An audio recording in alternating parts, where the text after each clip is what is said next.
반갑습니다. 오늘은 욥기 29장에서 31장까지 부분을 할 텐데요. 욥기는 지난주에 말한 것처럼 인간의 실존에 대한 문학적 어떤 논쟁들이 들어 있습니다. 어떤 실존적 논쟁, 그 쟁점이 뭐냐면 신앙과 그 인생과 세상에 대한 문제를 다루고 있죠. 그러면서 이 욥기가 가지는 주제, 그것은 바로 지혜입니다.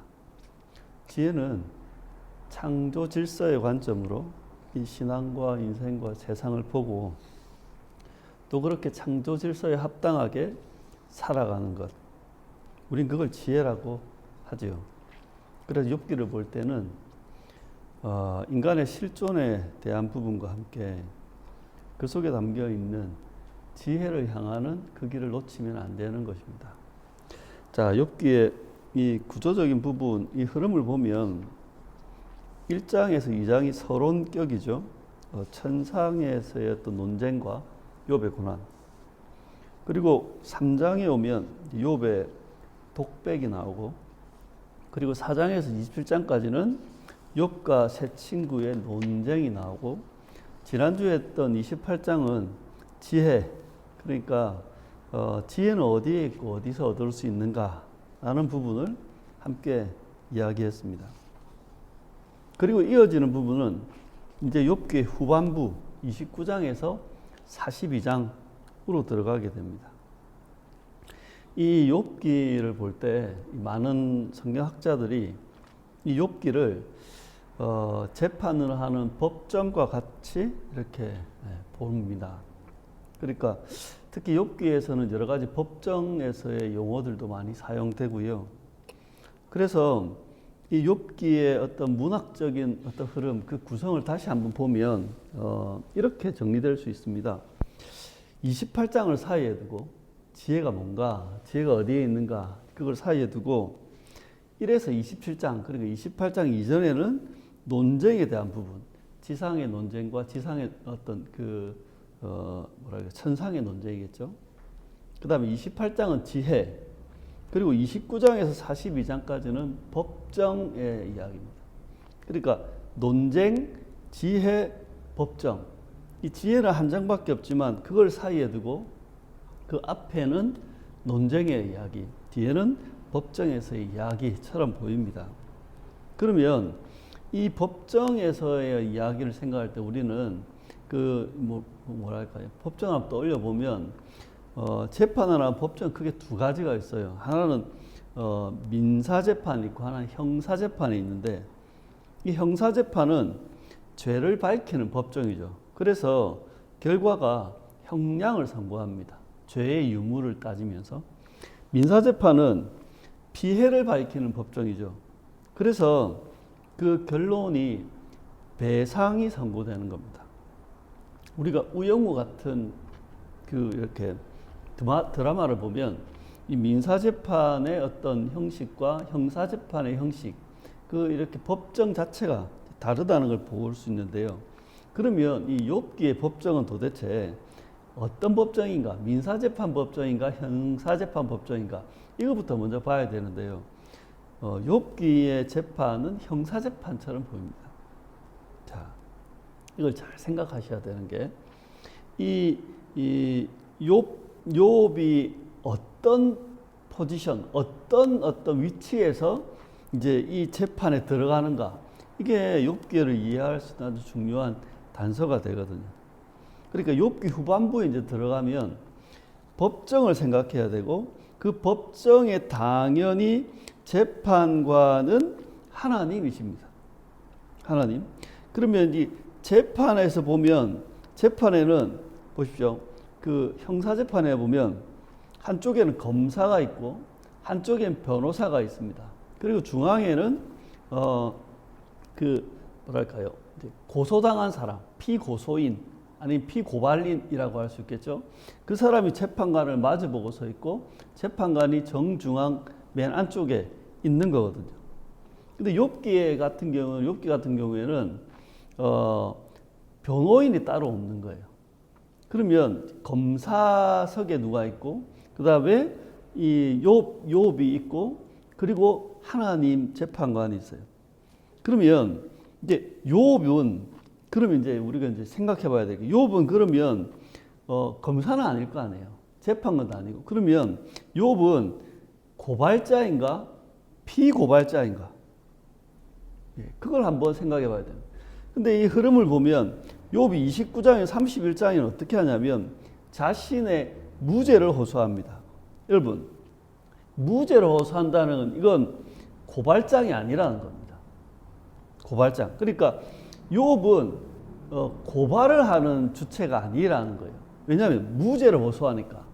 그러니까 무죄를 호소하는 고발장은 없어요. 고발장은 이런 죄가 있다고 진술하는 거예요. 그러니까 이 말은 뭐냐면 29에서 31장의 욥은요. 이게 바로 법정으로 보면 욥은 바로 피고발자, 피고소인이라는 겁니다. 그러면 고발자는 누구겠어요? 분명히 고발자는 새 친구들인 것 같습니다. 새 친구들의 주된 요지가 뭐였습니까? 너는 죄가 있다는 거잖아요. 욥이 이 피고발자의 입장에서 뭐라고 하는 거냐면 나는 죄가 없다는 거예요. 그러면 이 형사재판의 법정에서는 기소자가 있어요. 우리 이제 검사라고 하죠.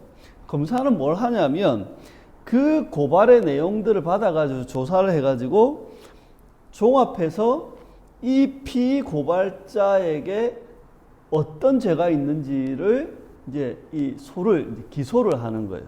그러면 그걸 가지고 이제 이 재판관은 그 기소한 그 검사의 이야기도 듣고 그리고 피고발자의 이야기를 들어서 마지막 최종 판결을 한단 말이에요. 욥기에 보면 참 좀 이렇게 늘 볼 때마다 의문스러운 게 뭐였냐면 엘리후가 등장해요. 느닷없이 등장하고 그리고 하나님이 엘리후에 나타나가 욥에게 뭐 이야기하시고 그리고 맨 마지막 42장에 보면 하나님 드디어 판결을 하십니다. 판결의 내용이 어떻게 되냐면 욥에게는 무죄를 선고하시고 친구들에게는 유죄를 선고하는데 왜 유죄냐면 친구들의 죄는 무고죄 같아요. 그리고 이 하나님의 판결은 욥과 세 친구에게만 해당하는 거예요. 아니 엘리후도 등장해가지고 뭐라 했는데 왜 엘리후에게는 하나님의 판결이 없을까? 엘리후는 하나님의 판결 대상이 아닌 거예요. 법정에서 수많은 공방이 있지만 판결 대상이 아닌 사람은 검사와 변호사죠. 근데 이 법정에는 변호사가 따로 없으니 아마 엘리후의 역할이 바로 이 검사의 역할이 아닐까 싶긴 합니다.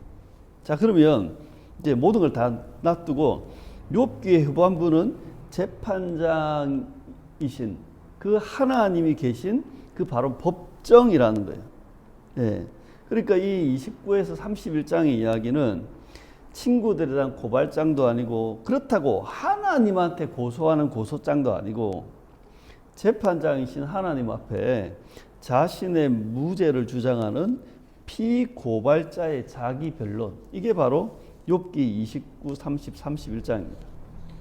구성은 29장은 그때는 30장은 지금은 31장은 나는 이라는 걸로 요약될 수 있는데 그러니까 29장에 보면 그때는 하나님이 빛을 비춰주시고 인도하시고 하나님과 친밀하게 사귀고 그때는 나와 함께 하나님이 계셨기 때문에 자녀와 소유가 풍부했고 그때는 내가 사람들로부터 존경도 받고 대우도 받고 사람들이 나를 칭송하고 나는 그때 공의와 공평을 실천했고 그래서 나는 모든 것이 잘 될 거라고 생각하고 기대했으며 또한 나는 이 사회, 이 공동체에서 따뜻한 권위자였다는 이야기를 합니다.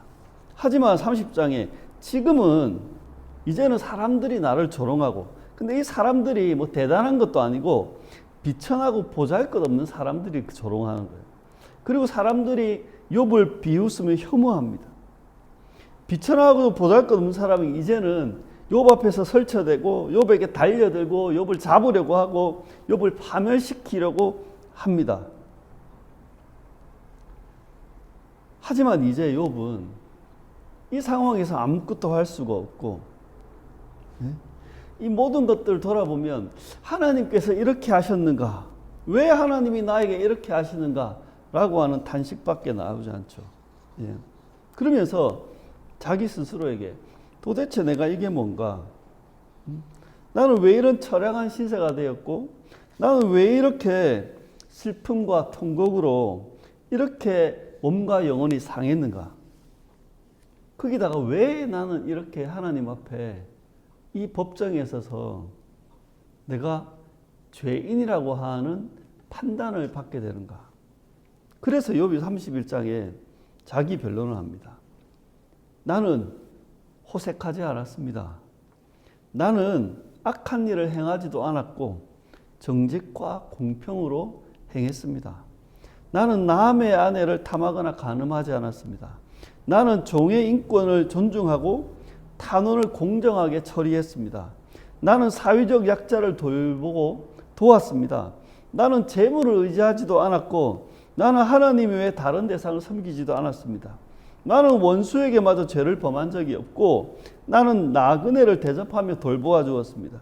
나는 위선이나 가식을 떨면서 나의 허물을 감추지도 않았습니다.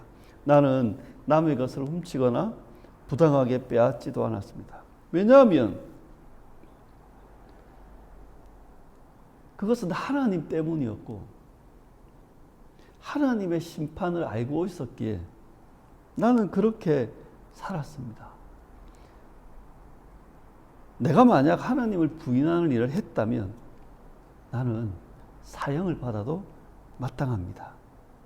그러면서 욥의 마지막 부분의 이야기는 이 원수가 고발한 이 소송장에 대해 나는 결코 사실대로만 말하며 내가 한 모든 일을 하나님의 법정에 서서 떳떳하게 말하고 판결받기를 원합니다. 그리고 40절에 보면 욥의 말이 그치니라. 그러니까 이 모든 것들에 대해서 서명을 하는 것처럼 마치는 것이죠. 이 욥기의 이야기를 좀 더 깊이 들어가면 아까 말했듯이 욥기는 우리의 실존적 현실과 지혜에 대한 이야기입니다. 그러니까 지난주도 이야기를 했지만 우리는 모두가 다 이 실존적 현실이라고 하는 인생길을 걷고 있습니다.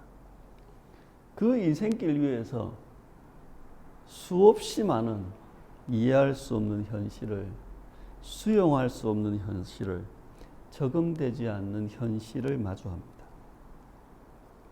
우리의 무지한 선택과 결정적인 실수로 인해서 그럴 수도 있지만 우리의 무지, 우리의 오류, 우리의 실수와는 무관한 어떻게 할 수 없는 그 숙명적인 현실을 맞닥뜨릴 때가 무수히 많습니다. 우리가 컨트롤할 수 없는 그 수많은 일들이 우리의 현실 세계에서는 벌어집니다. 예상하지도 못했고 준비할 수도 없었고 겪어보지도 않았던 그런 숙명적인 실존의 자리. 우리는 거기서 아파하고 괴로워하고 한숨 쉬며 탄식하는 거죠. 그런데 성경이 이야기하는 것들을 들어보면 이 실존적 현실과 지혜와의 관계를 보면 지혜는 실존적 현실이라고 하는 그 길 위에 있고 그 길 위에서 우리는 지혜를 만나게 된다는 겁니다. 실존적 현실이라고 하는 우리의 인생길, 그 인생길에서 맞닥뜨리게 되는 이해 불가, 수용 불가, 적응 불가의 현실. 그런데 그 실존적 현실의 자리가 지혜의 자리가 되고 지혜를 얻는 자리가 되는 겁니다. 우리는 거기에서 그 현실에서 이 현실을 어떻게 보아야 하는가? 우리는 이 현실을 어떻게 살아야 하는가? 라고 갈등하게 됩니다. 욥기가 이야기하는 것, 그 지혜는 우리의 실존적 현실이라고 하는 그 자리에 있다. 우리는 그 현실의 자리에서 하나님이 어떤 분이신가?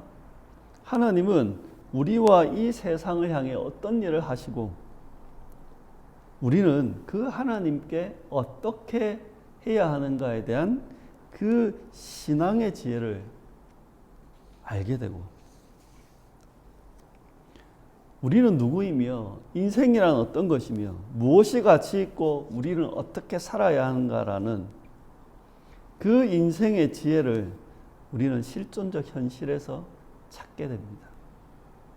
그리고 우리의 인생길 위에서 세상은 어떠하며 이 세상의 문제와 부조리는 무엇 때문이며 우리는 이 세상을 그래서 어떻게 살아야 하는가라고 하는 세상에 대한 지혜를 찾게 되는 겁니다.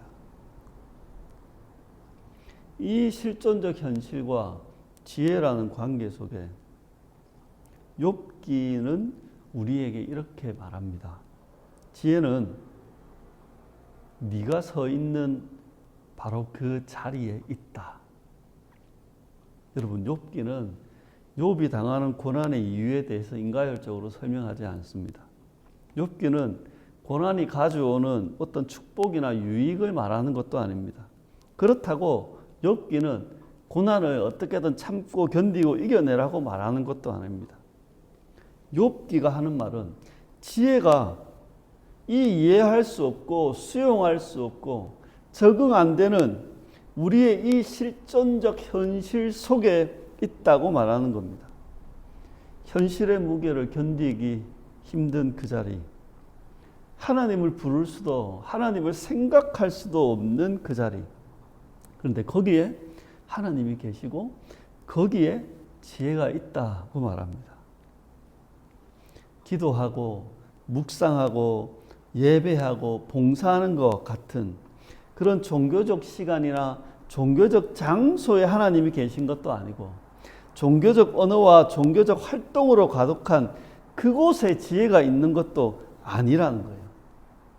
역설적으로 하나님이 계시고 지혜가 있는 그곳은 하나님을 느낄 수 없는 그 자리, 하나님이 없는 것 같은 그 자리, 하나님께 버림받은 것 같은 그 자리, 하나님이 보이지도 않고 생각할 수도 없고 찾을 수도 없는 그 자리, 거기에 하나님이 계시고 지혜가 있다는 이야기를 하는 겁니다. 그 한숨, 그 눈물, 그 탄식과 그렇게 우리의 의지가 바닥나 버린 그 자리, 그렇게 괴로워하고 아파하는 그 자리, 하나님은 그 실존의 자리에서 듣고 계셨고 보고 계셨다. 아니, 하나님은 그 자리 거기에 계셨다라고 이야기하는 겁니다. 여러분, 출애굽기 2장과 3장에 보면 하나님께서 이스라엘 사람, 그 히브리인들의 고된 노동으로 말미암은 탄식, 고통 소리, 그들의 부르짖음, 그들의 고통, 그들의 괴로움과 학대, 그들의 소리를 들었다, 그들을 보았다, 그들을 알았다 라는 이야기를 합니다. 여러분, 이들의 탄식과 부르짖음과 고통의 소리는 종교적인 형식으로 하나님께 전달된 것이 아닙니다. 그들의 실존의 자리가 탄식의 자리였고 고통의 자리였고 부르짖음의 자리였습니다. 하나님은 그 실존의 현실, 거기에 계셨고 거기서 보셨고 거기서 들으셨던 겁니다. 종교적 형식을 취하지도 않고 종교적 장소에 있지도 않고 종교적 시간도 아니었으며 종교적인 활동도 아닌 그 노동의 현장, 고통의 현장, 눈물의 현장에 하나님은 계셨다는 겁니다. 그리고 욥기는 이야기합니다. 너는 이미 하나님 앞에 서 있다. 여러분, 욥이 어느새 하나님의 법정에 서 있다고요. 거기에 간 게 언제 간 거냐? 어떻게 그 법정에 가게 된 거냐? 그런 게 없어요. 이 말은 뭐냐면 처음부터 욥은 하나님의 법정에 있는 겁니다. 다른 말로 하면 욥의 인생은 이미 하나님의 법정에서 이루어지는 인생인 겁니다. 그렇게 우리도 하나님의 법정에 서 있다는 걸 알아야 합니다. 우리는 이미 하나님 앞에 서 있는 거라고요. 그게 바로 고신대학교 가면 돌에다가 써 있잖아요. 코람데오라고. 욥기의 말씀은 우리가 재판장이신 그 하나님 앞에 서 있는 인생이라는 이야기를 하는 겁니다.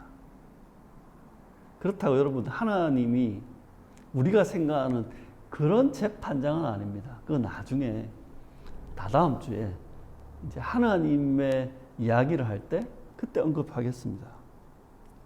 욥기의 말씀은 그래서 우리를 향해 하나님 앞에 서 있는, 하나님의 재판석에 서 있는 우리를 향해 이렇게 말씀하는 거예요. 네가 지금 결론 내리려고 하지 마라.